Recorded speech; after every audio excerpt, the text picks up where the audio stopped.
Guys welcome to my channel Ankit in Germany. आज की video में हम बात करेंगे complete budget to study masters in Germany. मेरा नाम है अंकित सखूजा और मैं बनाता हूँ videos regarding work life and study abroad. Budget जो है ना वो बहुत ही इंपॉर्टेंट फैक्टर होता है टू स्टडी अब्रॉड। और यहाँ पे मैं इस वीडियो में जर्मनी के बारे में बात कर रहा हूँ और इसमें मैंने इस वीडियो को 3 पार्ट्स में डिवाइड किया है। पहला पार्ट है आपका expenses before coming to Germany, second है cost of living in Germany and third है cost to study in Germany. पहले हम बात करते हैं बिफोर कमिंग टू जर्मनी के खर्चों के बारे में। इसमें जैसे आप देखो, जब आप सोच रहे हो कि आपको अप्लाई करना है तो उसमें कुछ रिक्वायरमेंट्स होती हैं जो आपको फुलफिल करनी पड़ती है। जैसे कि आपका इंग्लिश प्रोफिशिएंसी टेस्ट हो गया, इसमें आपको आइल्स या टोफल का एग्ज़ाम देना पड़ेगा, या फिर एप्टीट्यूड एग्ज़ाम हो गया जिसमें आप जीआरई या जीमैट का एग्ज़ाम दोगे। कई यूनिवर्सिटीज़ में जो एप्लीकेशन रिक्वायरमेंट होती है उसमें जर्मन कोर्सेज़ के लिए आपका आपका जर्मन सर्टिफिकेट भी मांगते हैं, तो आपको जर्मन एग्ज़ाम भी देना पड़ेगा। तो पहला एक्सपेंस ज़्यादा है इन एग्ज़ाम्स को देने का। सेकेंड है एप्लीकेशन प्रोसेसिंग फ़ी।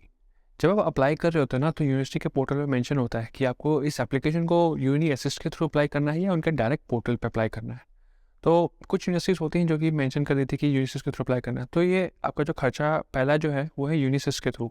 इसमें आपका खर्चा जो है वेरी कर जाएगा कितनी यूनिवर्सिटीज़ आपने यूनिसिस के थ्रू अप्लाई कर दी हैं। और जो सेकंड खर्चा है वो है डायरेक्ट यूनिवर्सिटी पोर्टल पे अप्लाई करना। इसमें कुछ यूनिवर्सिटीज़ पहले पैसे मांग लेती हैं, कुछ university after you get the admit पैसे मांग लेती है। डिपेंड करता है आप पे भी, आपको किस यूनिवर्सिटी में एडमिशन लेना है तो आप उसी का पे करोगे। थर्ड है जब आपको एडमिशन मिल जाता है तो आपका नेक्स्ट का जो खर्चा है वो है स्टूडेंट वीज़ा का, जिसको हम बोलेंगे वीज़ा एप्लीकेशन प्रोसेसिंग फ़ी। इस वीज़ा के प्रोसेस में आपको कुछ डॉक्यूमेंट्स दिखाने पड़ते हैं, उनके कुछ एक्सपेंसेस हैं। जैसे कि आपको ट्रैवल इंश्योरेंस परचेज़ करना पड़ेगा, आपको वहाँ पे जब आप जर्मनी जा रहे हो तो उसके लिए अकोमोडेशन भी बुक करना पड़ेगा, और साथ में एपीएस के सर्टिफिकेट के लिए भी आपको अप्लाई करना पड़ेगा। और लास्टली जो मेजर खर्चा आता है वो आता है ब्लॉक अकाउंट का, जिसको मैं नेक्स्ट सेक्शन में कवर करूँगा। और साथ में आपको फ़्लाइट का बुकिंग भी करना पड़ता है। तो अगर हम ब्लॉक अकाउंट को हटा दें इस खर्चे में से तो जो आपका टोटल खर्चा होगा before coming to Germany is around 1 lakh to 1.5 lakhs. Second section है कॉस्ट ऑफ लिविंग। जो करंट आपका ब्लॉक अकाउंट का खर्चा है वो है अराउंड 10 लाख इंडियन रुपीज़, जो कि पड़ता है आपका 11,208 यूरोज़ फॉर अ ईयर। अगर आपको नहीं पता कि क्या होता है ब्लॉक अकाउंट तो आप मेरी ये वीडियो देख सकते हो जिसमें मैंने बताया है कि क्या होता है ब्लॉक अकाउंट, और ये वाली वीडियो भी देख सकते हो जिसमें कैसे आपको ब्लॉक अकाउंट क्रिएट करना है, उसका प्रोसीजर मैंने मेंशन किया है।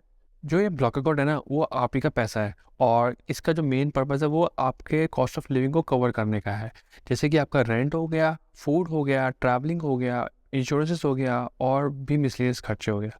तो ये सब ये ब्लॉक अकाउंट कवर कर सकता है, और ये आपके लिविंग स्टाइल पे बहुत ज़्यादा डिपेंड करता है। यूजुअली ब्लॉक अकाउंट सफिशिएंट होता है एक बंदे के लिए अपना 1 साल को कवर करने के लिए, लेकिन आपके लिविंग स्टाइल पे ये डिपेंड करता है कि आप कितना स्पेंड करते हो, कितना सेव कर सकते हो। थर्ड जो है वो है cost of study in Germany. ये आपका डिपेंड करता है कौन सी यूनिवर्सिटी में आप स्टडी कर रहे हो, कौन सा कोर्स कर रहे हो, कौन सी स्टेट में हो, कौन सी सिटी में हो। तो इससे आपका जो कॉस्ट जो है वो वेरी कर सकता है। अगर आप प्राइवेट यूनिवर्सिटी में स्टडी कर रहे हो तो वहाँ पे आपको ट्यूशन फ़ी पे करना पड़ता है, जो कि अराउंड 4,000 टू 5,000 यूरोज़ पर सेमेस्टर पड़ता है, बट ये वेरी भी करता है डिपेंडिंग ऑन द कोर्स। और साथ में आपको सेमेस्टर फ़ी भी पे करनी पड़ती है, जो कि है अराउंड 300 टू 400 यूरोज़ पर सेमेस्टर। अब हम बात करेंगे पब्लिक यूनिवर्सिटीज़ के बारे में। जर्मनी जो है ना वो फेमस है for public universities for free education, क्योंकि जो स्टेम कोर्सेज़ है ना यहाँ पे पब्लिक यूनिवर्सिटीज़ में उनकी ट्यूशन फ़ी है 0, लेकिन आपको सेमेस्टर फ़ी पे करनी पड़ती है, जो कि पड़ती है अराउंड 150 टू 400 यूरोज़ पर सेमेस्टर। अगर आप कोर्सेज कर रहे हो जैसे कि फाइनेंस हो गया या एमबीए हो गया तो इन केसेस में पब्लिक यूनिवर्सिटीज़ में भी ना ट्यूशन फ़ी होती है, जो कि अराउंड 4,000 टू 5,000 यूरोज़ पड़ जाती है पर सेमेस्टर। तो जो कॉस्ट ऑफ स्टडी है वो आपका बहुत ज़्यादा वेरी करेगा डिपेंडिंग ऑन कि आपका कोर्स कौन सा है और प्राइवेट यूनिवर्सिटी में पढ़ रहे हो या पब्लिक यूनिवर्सिटी में पढ़ रहे हो। तो अगर हम सम अप करें तो आपका मिनिमम जो खर्चा है वो एटलीस्ट आपका 11 लाख इंडियन रुपीज़ तो पड़ेगा ही पड़ेगा।